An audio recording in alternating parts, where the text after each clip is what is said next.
Welcome to the Crossing Parallels podcast. I'm Genevieve Cytko, and as promised, I do have Max Scratchmann, who is, I was going to say an illustrator. He is an illustrator. What am I saying? He is an illustrator, he's a writer, he's a poet, he does many things. He also performs. So how are you doing today?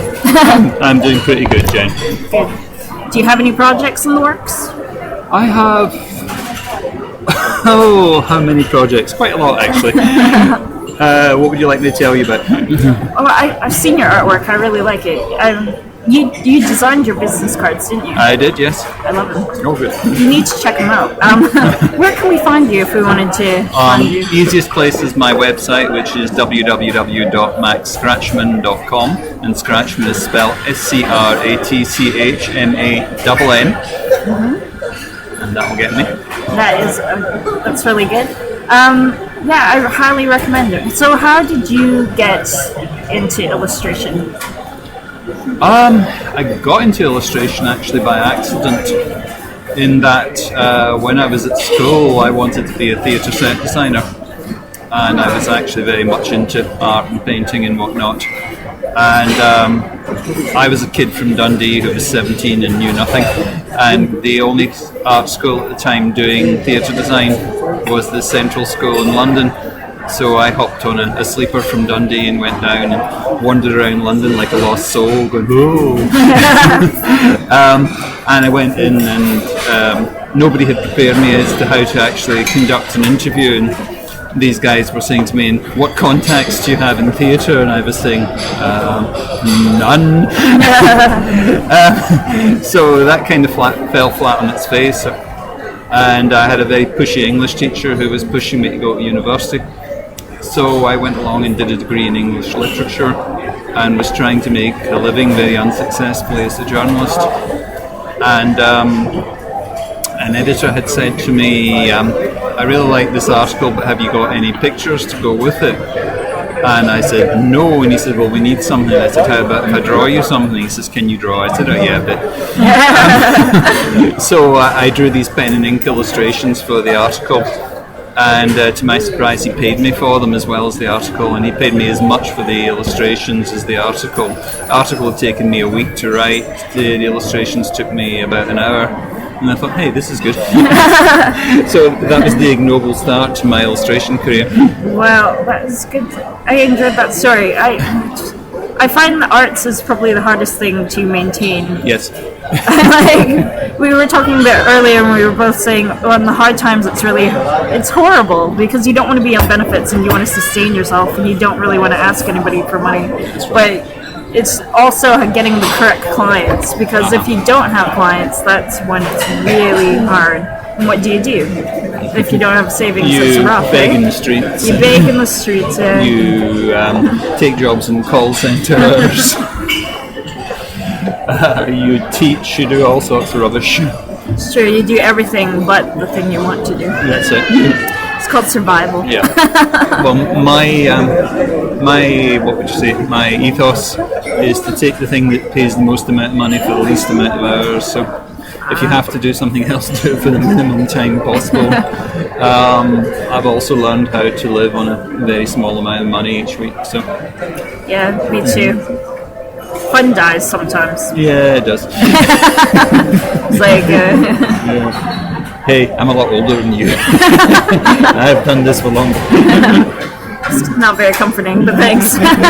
Oh, it's up and down and down and down and then up again for a while. I hope I'm on and up. I really do. Yeah, I'm sure you are. Because I really love what I do, and I don't see why I should have to give it up for something I absolutely hate. Well, when you get to my age, I'm very, very old. No, you reach a stage where there's nothing else you can do anyway, so you realise you're stuck with it and make the best of it. Good to know. Sorry, Good to know. Depressing you a bit. No. All your listeners out there, that's the way it is. Over the past few weeks, I've been interviewing different people. In different, none of them as good as me, though. That is true. That's true. Sorry, everyone, but it's true. And basically, it doesn't matter what you do. All the business is the same. All the trials that you have are the same. And what it comes down to is networking and getting out there. And we actually met during the Fringe, and I took some pictures for him. And I have to say, taking pictures at your show was the most stressful out of any photo shoot I have ever done, because the lighting was so crap, and I kept changing the settings, and I was like, I've got nothing to show for this, and I was so embarrassed when I left. I have this awful feeling they're going to stick me in that venue again next year. So. Next time I'm bringing my own spotlight, and then you'll have some good pictures. Hey, But, I'll go. oh man. Was it the last show I saw you at? Was that your last show? I think that was the last one, yeah. Have you written anything or have any more books coming out? I have quite a lot of books coming in out at the moment. Let's see, let me try and remember them all. The show that you did was one of my autobiographical shows, which was The Last Barasabs, which was about my childhood in India. That book's still out, still selling. Publisher's got a warehouse full of them, wants to clear them. Good Christmas present. Exactly. If you need to shop, just listen to my podcast. But I have a prequel and sequel to that book, which is called Scotland for Beginners. In my case, is that I was brought up in India, and then when I was 6 years old I was brought to Britain and told this was home, and came to Scotland in 1963 during one of the worst winters on record in the 20th century, and I sort of thought, this is home, this is where I'm supposed to live.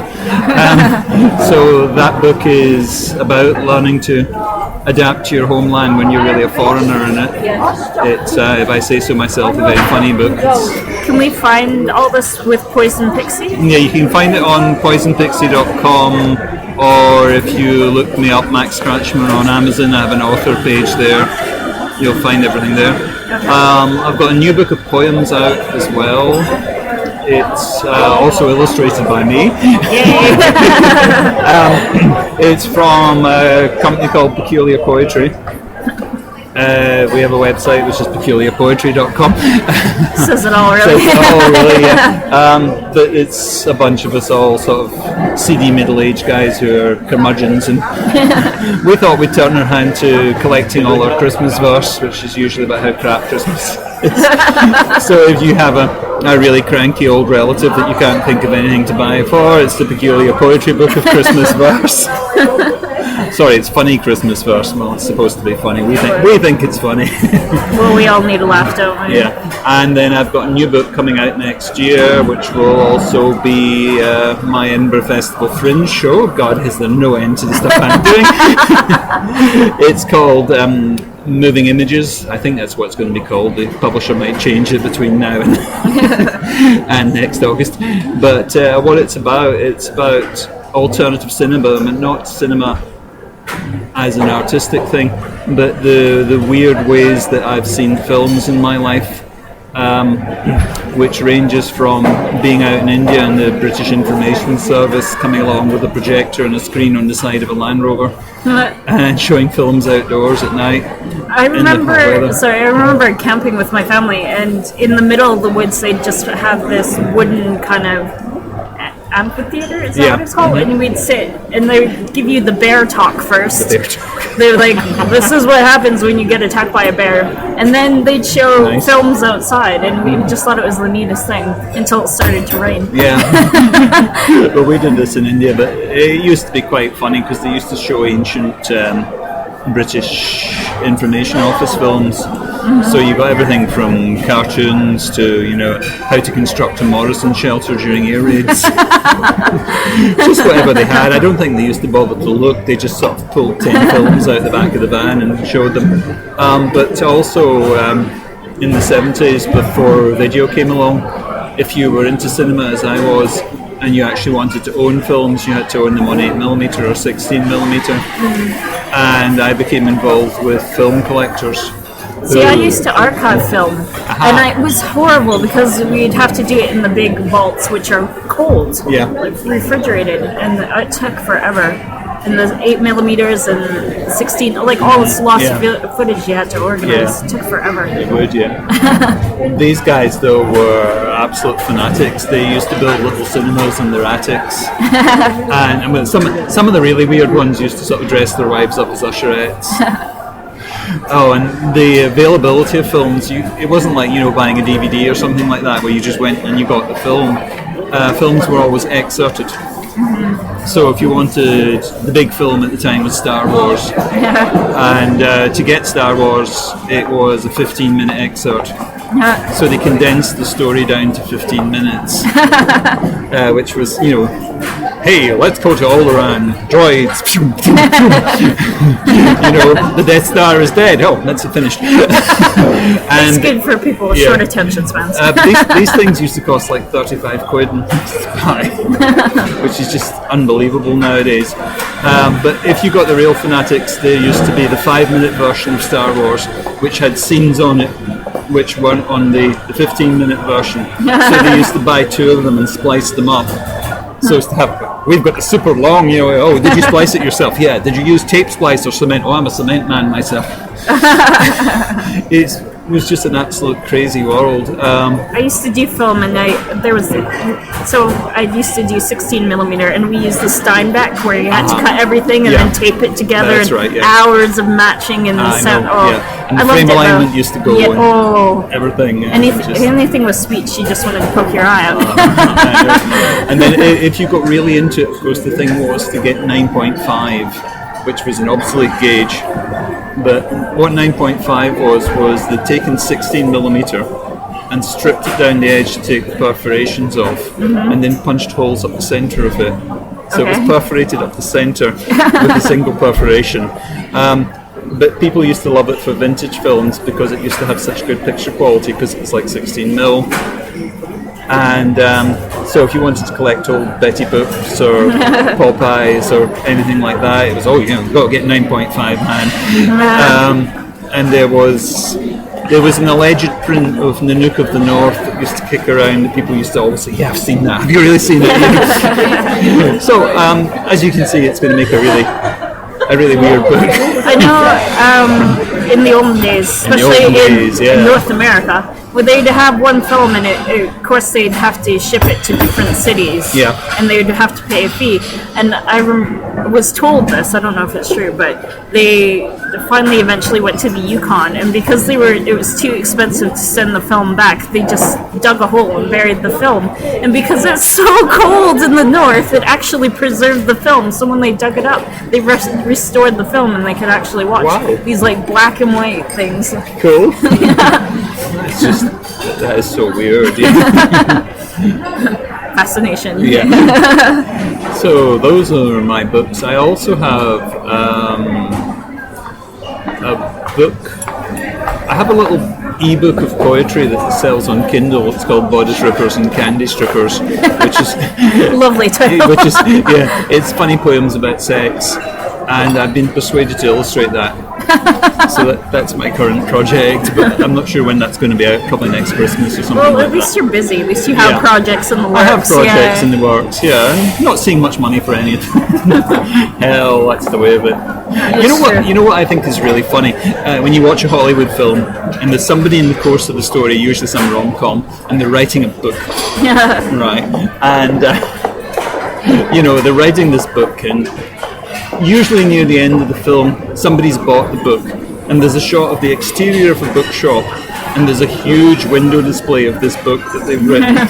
And I find that so funny because, you can get my books in Waterson's if you have a map and a compass and a GPS. You may find one at the back of the store buried under 500 other titles somewhere, but the idea of somebody's first book getting a window display is just so amusing. It's ridiculous, let's face it. Yeah. Only in the movies. Yeah. I was talking to my friend about happiness, and I was just like, it's a weird thing because I find I'm happy when I do things. When I stop doing things, that's when happiness ends. So you gotta keep busy. Yeah. Yeah. Well, I do. One of the things that I've found, I'm fairly lucky in that I both write and draw.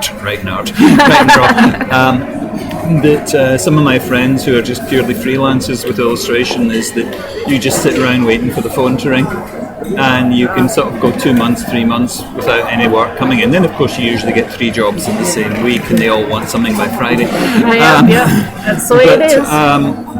I'm, like I say, fairly lucky in that I write as well, so that if no commissioned work's coming in, I can always do some self-initiated project, which is good. I think I should get back into writing, because I haven't had anything published since I moved here, basically. Well, yeah. So I know I have the ability to. I just need to get myself together. a lot of stuff. I mean, if you're not particularly caring about being paid for it, there's a lot of small magazines and things around Edinburgh, which is a good place just to get your stuff out there. Yeah. I'll just give a little plug to a magazine called The Referendum. Okay. Find it on Facebook, which is mainly political, but some humour and some whimsy in it, and some fantastic illustrations by me. But it looks as if it's shaping up to be something really good. That's good. So I've been working with that recently. What else are we doing? Oh, Inky Fingers, the Edinburgh Poetry Collective, are having a weekend of poetry events from I think it's the 6th, 7th and 8th of December. It's Friday, Saturday, Sunday anyway. I should have written the dates down, shouldn't I? Organised. They are having a weekend of poetry events. There'll be stuff at the Forest, the stuff at Craigmillar Library, stuff at Portobello, which I'll be hosting, I believe. So they tell me, they twisted my arm and said. But some good stuff there as well. Yeah, that's good. I am taking pictures for the Edinburgh Philippine Benefit. Basically, if you go to Ed Benefit or Philippine Benefit on Twitter, you'll get updates, and basically they're raising money to help the Philippines. Because obviously there's been a bit of a disaster there. Just a little, you know. Sign the petition for all that unclaimed lottery money. Yeah. I have. So if you're interested in that, you can get information at or you can just go to my Crossing Parallel photography page on Facebook, and I've been posting information there. So please, if you want to buy a ticket, please do. I support it. I think it's good. I think it's a good idea, project. I know there's Vlad McTavish, who's one of Scotland's top comedians. He's going to be performing in it, and I believe there's a few other comedians in the band, so it's totally worth a laugh and a good night out, I think. You're not going to perform? No. Pictures. The visual taking over the words there. Yeah. I've been working on projects like gathering pictures together, so hopefully one day I'll have an exhibition to put together. Hey! That's good. Yeah. I mean, it's exhibitions. Have they got any coming up? No. I tend to avoid exhibitions. I don't know what it is about me. People like my art, and I'm very, very popular as an illustrator, but no one really tends to put it on their walls. But see, I always get paid in compliments, and sometimes I wish compliments turned into money. Yes, I've been trying to work that one out, but it's never really worked for me. Actually, I will tell you about my last exhibition. Okay. Sounds Funny like a good story here.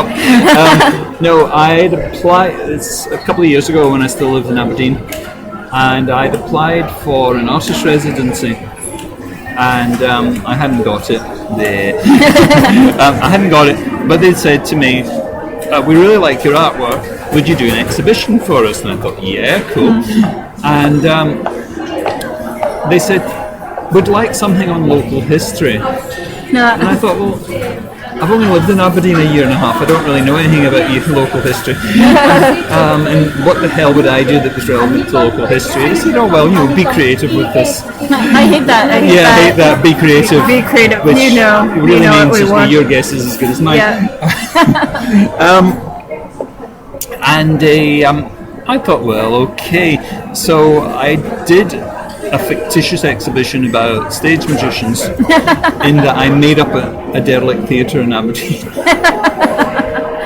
and created all these people who had been in it. And I got creative, and I produced little fake artifacts and old ticket stubs and everything else. And what we found was going wrong was that people were coming along and thinking it was real. So I was getting these emails like, I have not been able to trace this theatre, and I thought, you're not looking very hard.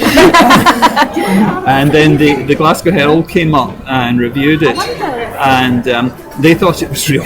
Oh no. And I thought, do I come out and confess? And I thought, oh hell no. So the cat's out of the bag now. He's just confessed now. It was fake, but I still have the guest book. But I didn't have the one where somebody said, yes, I remember seeing this guy in 1903. That's always the funny one. I actually did that once, that I had a piece of artwork that I'd made up from my portfolio because I wanted to do theatre posters and nobody had ever commissioned me to do one. So I thought, hell, I'll make one up myself. And I made up this poster, and I had it in my portfolio, and I was out seeing a theatre company, and they really loved this poster, and they said, oh, who did you do that for? And I thought, I said a bad word there, I just mouthed it. And I thought, oh dear, quick thinking, and I made up the name of the theatre company, and they said, they all nodded and said, oh yes, we know their work. And I thought, you lying gits, I just made it. It's funny what you can get away with a bit of confidence, you know. I have flown by the seat of my pants for many a time. I was taking pictures for someone, and I took one picture, and it was a mistake. Like I was realigning my camera just to get the shot, but I posted it, and they're like, "Wow, that's so arty and creative. What made you do that?" And I was like, "Well, I just, I meant to do that. I was in a particularly gloomy place, and I thought the colours just represented my mood of the time. The positive angle. blurs, people. Yeah. I've done that.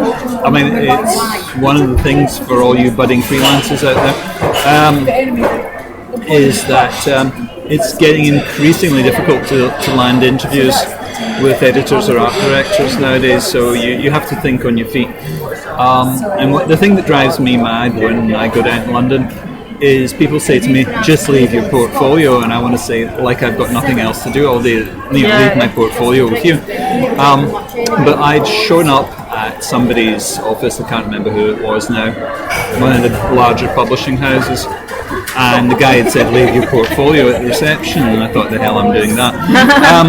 And I went along, and I saw that there was a temp receptionist on who was floundering. And I thought, okay, let's chance my arm here. So I just said, got an appointment with so-and-so. I know my way, I'll just go up and whiz through the door. So I got upstairs and I found the floor and the lifts. And I thought, okay, now how do I find the guy? So I just walked into the office and I said at the first desk, oh, hello, doesn't Billy or whatever sit here anymore? No, he's over there, right? So I zoomed over and he says, didn't I tell you to leave your portfolio? No, you said to come in. I did. I usually tell people to leave their portfolio. No, I said I was coming a distance. You said it was okay. Just went through. It doesn't always work out there. Well, there you go. I have been thrown out of offices. I was marched out once by a security man for trying that stunt. It doesn't always work, okay. I did it to an art director who hated me, and she's never employed me ever since. Oh dear. So it's take your chances. Well, that's me. I know, I try and suss out people too, and I'm at the point where even though it's not technically in my job description, if I have the skill, I'm willing to offer it and whatever to do some money, get some money in. Yeah, do it. Yeah. Oh, which reminds me, let's have a plug here. Okay. On the 30th of November, that's a Saturday, I shall be at the Ocean Terminal, first floor in the exhibition space. I didn't know there was one, but they tell me there is. I'm doing a workshop for illustrators. It's free, and there's free tea and coffee. So if you want to start out in this mad, stupid business, come along and learn how it's done. It's free, but I will try and flog you a book at the end. You have been warned. No, that sounds like a good idea. Yeah, come along if you want to. So that was Ocean Terminal. Ocean Terminal, 12 o'clock, 12 till 2, Saturday the 30th. That's not even that long. 12 to 2 short. It's just a 2-hour workshop. Yeah. All right. So, That's why I'm going to sell you a book at the end, because I will have to cram all that stuff in, and you'll be there. And hell, what did he say? There's the book. There's the book. That's smart business there. Yeah, I know. We're a set of old hacks, us illustrators. We like to sell our books. Have you ever thought of like doing a calendar or designing? Well, you have the book. I have a book. I have several books. Yeah. But would you do a calendar ever? I have thought of doing a calendar, and I've thought of doing postcards, but I don't think greeting cards, whatever. I've never quite done. I mean, there are greeting cards by me kicking around that other people have published somewhere. Actually, you can get a lot of my cards in the States if you're listening in the States. But not all of them, because apparently they're too rude for Barnes & Noble. Ooh. Yeah. I didn't know that, but there we go. I actually I designed a load of greeting cards once for a design company, and they loved them, and then they came back and said, no, we can't publish them. What they hadn't told me was the Marks and Spencer's was their client. My humour was a little crude for them. Yeah, they are a bit posh, aren't they? Well, the cleanest jokes was, granddaughter, granny, the married ladies have sex with their husbands, grandmother only when there's nobody else, darling. So I thought it was a good card. Marks and Spencer's didn't. I have to apologize for the noise. I know I do podcasts from weird areas, but we're inside a mall today. Yeah. And I feel like Michael Bublé follows me everywhere. He's always singing. My friend came to visit me, and every venue we went to, Michael Bublé was there in the background. So, stalker. Yeah, some of you just have it, you're just fatally attractive to Michael Bublé. What can you do? I mean, he's there. Actually, I keep seeing a woman across this cafe where we're sitting, and I keep thinking she's running a camera, and as she's wearing a John Lewis badge, I don't think she can be. I don't know, Rona, you having a bad year? Christmas temp, John times, Lewis, yeah. Hell, we've all been there. Don't judge, don't judge. Don't judge, no. I may end up being a costume tourist guide. I don't even want to tempt fate at this point. I don't know. I think it could be fun, making up history for tourists. I went on the real a stuff's boring. tour last week, and we thought it was amazing as we were listening to the stories. It's one of our delightful Scottish traits. If there isn't a good story, we make it up. It's true. There used to be an old pub in Dundee where I grew up, and it was just a late 1920s pub, but it was called the Shakespeare Arms. And some wit decided to tell American tourists that's where Shakespeare had stayed when he visited Dundee. And the story stuck, and you had to look at this building and say, yeah, that is so not Elizabethan, Probably had a plaque on the wall saying 1919 or something. But the story just stuck. It was just there. But it was a dive bar, as they call them. It was a real spit and sawdust dive of a place, and it used to have a mirrored back wall, but it was always mobbed with people. And for years, I thought that pub went out for miles out the back, until I discovered it was just a mirror. Hellish place. They probably knocked it down by now. Turned it into a theme bar. My friend was telling me about Edmonton back home and how pretty much they've knocked down everything I used to know. And there's no point. If I went back to the city, I wouldn't recognize it. No. Yeah. Whereas here, at least they keep things. Well, on occasion. On occasion, when they feel like it, yeah.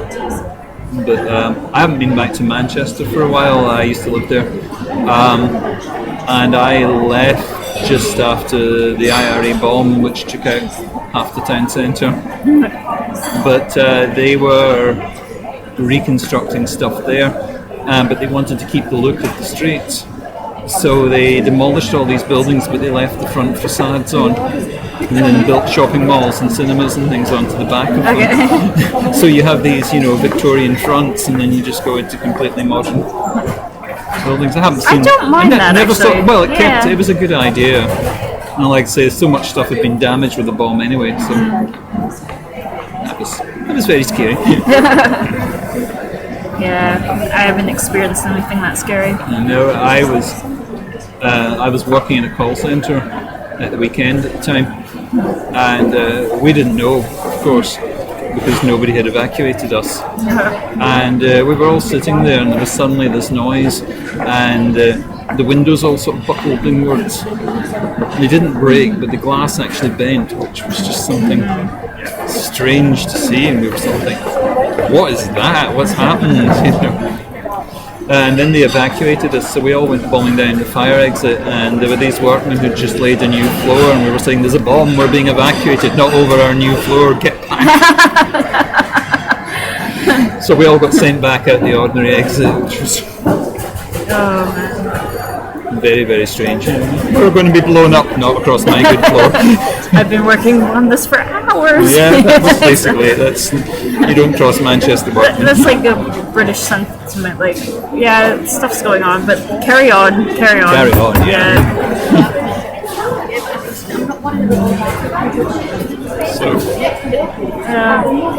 So if you want to hire me, please do, because I will do family photography, I'll do wedding photography, basically anything you need me to do, I will be there. Once again, you can contact me at www.crossingparallels.co.uk or on Facebook, which is Crossing Parallels Photography, or on my Twitter page, which is at C Parallels. It always goes on and on. I feel like I'm saying this over and over again. And if you'd like to contact Max, you can contact him at www.maxscratchmann.com. Remember the double N on Scratchman. All right. Well, thank you for coming out and chatting with me today. No problem. It's been great. All right. Thanks. Bye. Bye.